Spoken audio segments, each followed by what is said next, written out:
What's up, guys, and welcome to today's video, bringing you the 2020 R1250R in the exclusive colorway.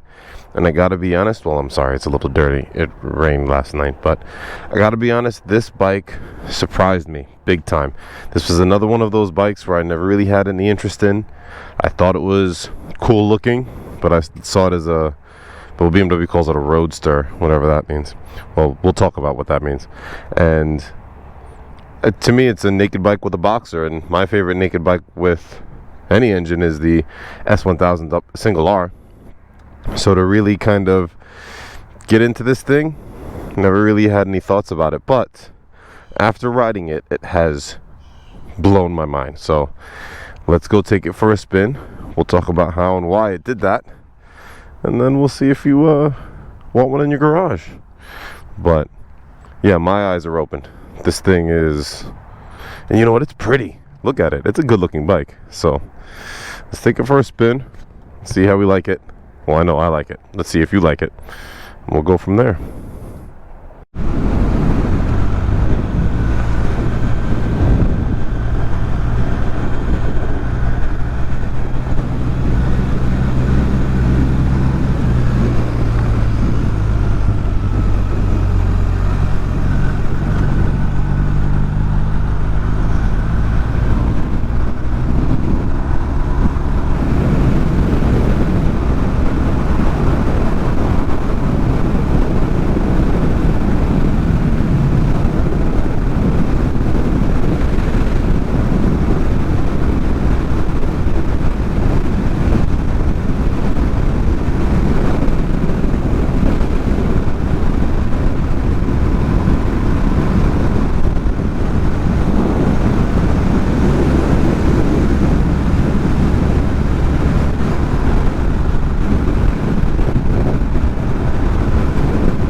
So what is a Roadster? Well, if you go to BMW's website, click on the Roadster tab, you'll see what the normal, or everybody else in the world, for the most part, calls a naked bike. A Roadster to BMW is a bike that doesn't have a front fairing, doesn't have any sort of wind coverage, and is going to have a handlebar versus some sort of clip-ons. So you'll see on BMW's website, the F900R is a Roadster, the R9T, well, technically it is, but that's under the heritage category.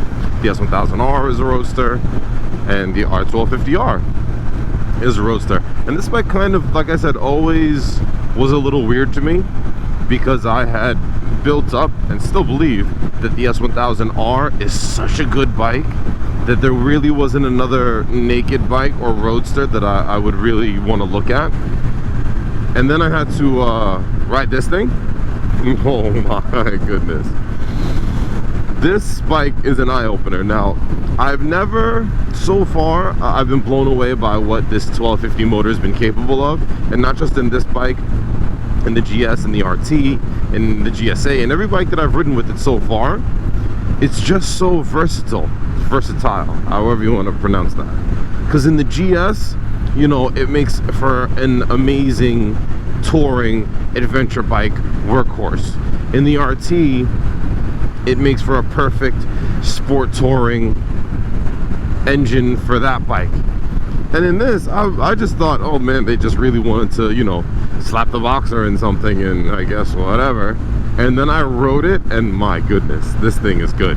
And instantly, I felt, especially compared to the F900R, which was the last Roadster or naked bike that I rode, that thing gives you so much buffeting, barely any wind coverage. It actually had my Cena communication unit going crazy with the voice commands because the wind kept activating it, and that hasn't happened once on this bike yet. And not only has that not happened on this bike, but I guess maybe just because it's a lot bigger, the bars are wider, and there's more probably aerodynamics and engineering in the front end design of this bike, that it just handles the wind so much better. So far I've ridden it for a few days and I'm not fatigued. I don't feel like I get that overwhelming amount of pressure on my chest. It's actually been very, very manageable, especially for, you know, a naked bike. So I can only imagine what a little fly screen, although the TFT I guess is acting like a fly screen, would do on this bike.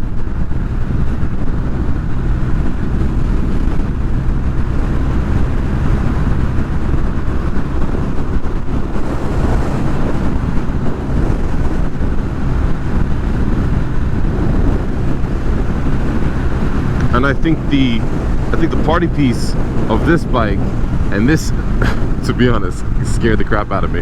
And then I went online and I looked up the specs. This thing has 136 horsepower and 100 foot-pounds of torque. 100 foot-pounds.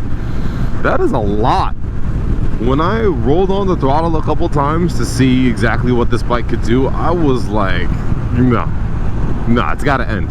The power's got to end. Where does it end? And it doesn't end.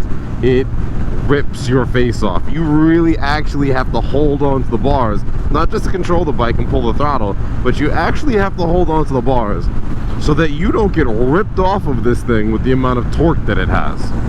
Let's see if we can demonstrate that.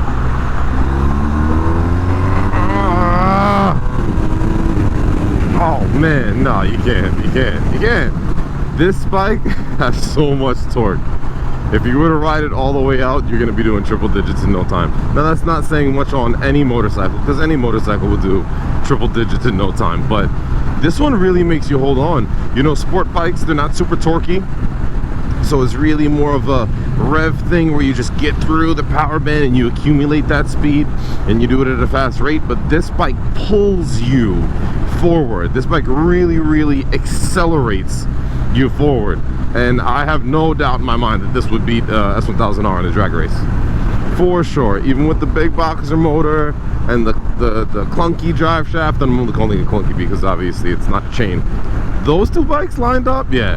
Now around the track, I'm sure the S1000 Single R's pedigree is going to probably eke out quite a bit compared to this bike, but I think around the street, man, that made my wrist hurt just pulling on the throttle. You really got it. This thing, there's a lot of torque in this thing. You really got to be paying attention. So I think, yeah, I think it would definitely take a Single R lined up, at least, you know, up to any good amount of speed. After that, a horsepower in the Single R will probably take off because it's, you know, it's got about 30 something odd more horsepower than this bike does.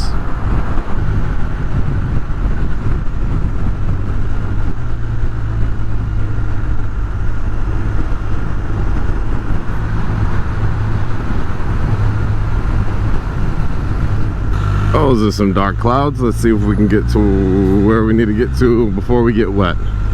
I did bring my rain gear, but it's in my backpack, so yeah. Now, this being a premium package bike, of course, it's gonna come with some creature comforts that we've come to learn and love from BMW, right? Heated grips, different riding modes. On this, we've got Rain, Road, Dynamic, and Dynamic Pro. In Dynamic Pro, you're able to go in and adjust how you want the traction control, adjust how you want the throttle response, things like that. This bike does have dynamic ESA, so you do have the electronically damped suspension. That's what this button does over here. So yes, you do have the electronically damped suspension, but let me tell you, on this bike, it doesn't do much. Now, it being a roadster, it being a naked bike, you know, this is going to be a sport-oriented machine. So the minute you throw a leg over one, man, you got to be real short if you don't flat foot this bike, because you sit comfortably. Man, those are dark clouds. You flat foot this bike comfortably. You sit flat on this bike very comfortably. So it's already sprung very tight it doesn't have a lot of suspension travel. Not that I've bottomed out or anything like that, but you're not really gonna have much option for doing much with these bumps and things like that. So the dynamic ESA, I feel, helps make it stiffer when you put it in dynamic mode, and you definitely feel that. But in the road mode, it's not stiff, it's not that cushy, I should say. So I would say, if I had to classify the suspension, it's stiff and stiffer. No real in between. Now, for a sport bike, I know that's, you know, really going to be tough to consider this a sport bike, but a naked sport bike at least. But that's, you know, it's what the single R does. It's what most Italian brands do, the Japanese brands do. When you go for one of their naked sportier bikes, you're gonna get a tight suspension. And like we've seen from BMW, if you need something different, there's the GS. If you need something different, there's the GSA. If you need something different, there's the RT. So you do have options. No one's making you, you know, obviously pick this one, but as I always say, we're talking about what one bike would we choose. So could I ride this bike every day? You know what? I would consider putting this in my garage. If I were in the market and this were the style of bike I was looking for, I would definitely consider it. You've got the two side pannier brackets, so you can put side bags on this thing. For a serious guy. And that's why you need a lot of torque. I mean, you don't need a lot of torque for that, but it helps. You've got, yeah, so you have the ability to put two bags on the side of this thing. You can even get a top box installed on this thing, so that's your luggage taken care of. Me, I've just been using a cargo net to strap my backpack to the passenger seat. It still has all those creature comforts that you're going to use on a day-to-day, different ride modes, the heated grips. It has a quick shifter and an auto blipper, so you have the clutchless up shifts and the clutchless down shifts. Although on this bike, I found it hard to find a sweet spot. It's a little clunky at times, especially down at lower gears, which the Boxer motors always have been, so it's not surprising, but I feel like it's even a little clunkier than my GS. But the wind coverage, where there is none, is surprisingly good. The aerodynamics built into this bike, yes, it's a lot wider and bigger, so that probably helps. But the aerodynamics in this bike really do push the wind away from you. I've never felt that there was too much of an issue with wind coverage on this bike. So considering a bike like this for day-to-day, oh man, as a commuter, for sure. If your commute's long like mine, 50 miles each way, it could be done. It absolutely could be done. And this bike really hasn't given me too many aches and pains. I'd probably upgrade to a comfort seat. I got a little numb on the ride home yesterday in a couple spots, but that was, you know, well into the ride, almost home at that point. And I would probably upgrade the exhaust, because you can't hear this bike, but if you look at pictures and you look at the video and you see them in person, the tailpipe is huge. The tailpipe is huge on this bike, so it's doing a good job of keeping it quiet. And I think because this bike has more horsepower and must obviously be tuned different than the GS's and the RTs, it's a little thirsty. You know, the GS's or the Boxer motors, you're normally 200 plus, you know, range. But this bike, you know, I think I topped out, was definitely at the 0 mark of range at about 170 miles. You know, semi-spirited riding, mostly commuting, steady throttle on the highway for the most of it. So yeah, you're gonna be filling this thing up, you know, more often than you would be the other Boxers in the class. Oh, and the mirrors on this bike are great. I mean, I know that they're really just the same unit that BMW places on most of their bikes. It's the same ones on the single R, same ones on the XR, the same ones on the GS, but they're just placed very well. And I think what helps that on this bike is the fact that this bar is wide and not too wide. Look, obviously you can deal with traffic fairly easy, but compared to like the F900R or maybe some other naked bikes that you're looking at with the handlebar style, this is a wide bar, but it's very comfortable. I've got virtually no lean. I would say my legs are semi sport, so they're up to the point where, you know, you definitely have a bend. You can feel that you've got something there as far as a little bit of a pinch angle in your knee, but it's not bad. It's really not bad. It's not F900R, you know, and it's not S1000RR for sure. So it's I would say it's a nice, all right, I gotta get around this guy. It's a nice happy medium. All right, we're almost there. We're not wet yet. We're not wet yet.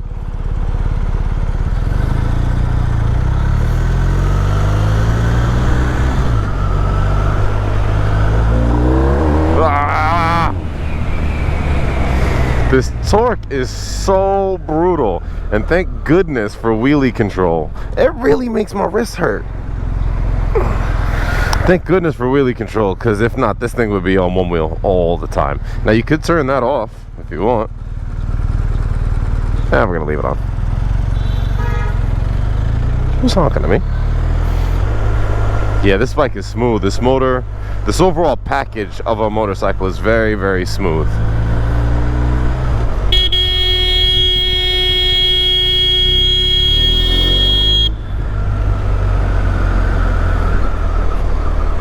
This overall package of a motorcycle is very smooth.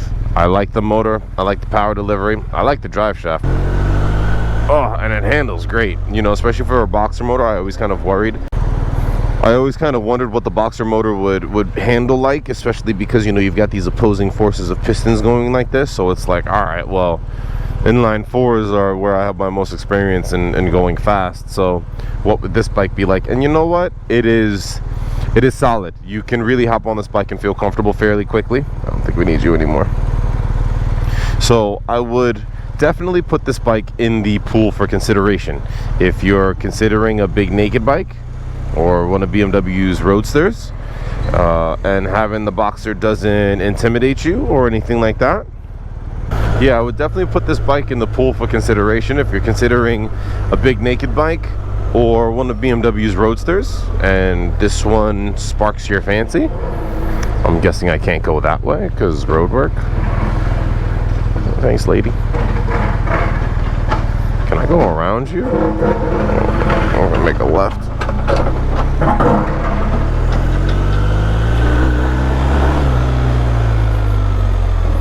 I would consider the R1250R. Wow, look at that cloud. Let's go this way.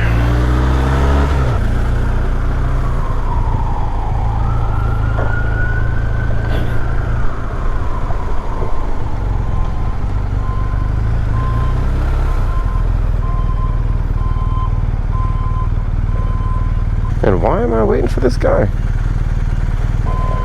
Alright, he can't park here on your own. The guy was taking way too long. But yeah, guys, thanks for riding with me. I hope you've enjoyed the R1250R as much as I have, and I really have. This bike is great. It's an eye-opener, and you know what? I'm starting to think that BMW's bikes really are underrated. You know, they don't do a whole lot of marketing. You're not really going to see a lot of videos and pictures and things of that nature for the bikes. They're really just word of mouth. And if you stumble across the brand and you find out that you like one, well, then I think that's kind of how it happens. Same way it kind of happened for me. I worked for the brand, and then I found out they made motorcycles, and I wanted a motorcycle, and now here I am. So if you haven't already, give it a shot. Definitely take one for a spin.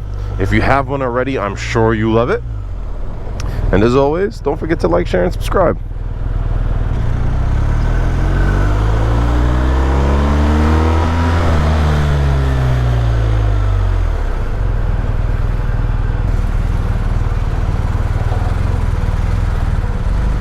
Thank you, sir. Huh. Talk about employee parking. Hi-yo.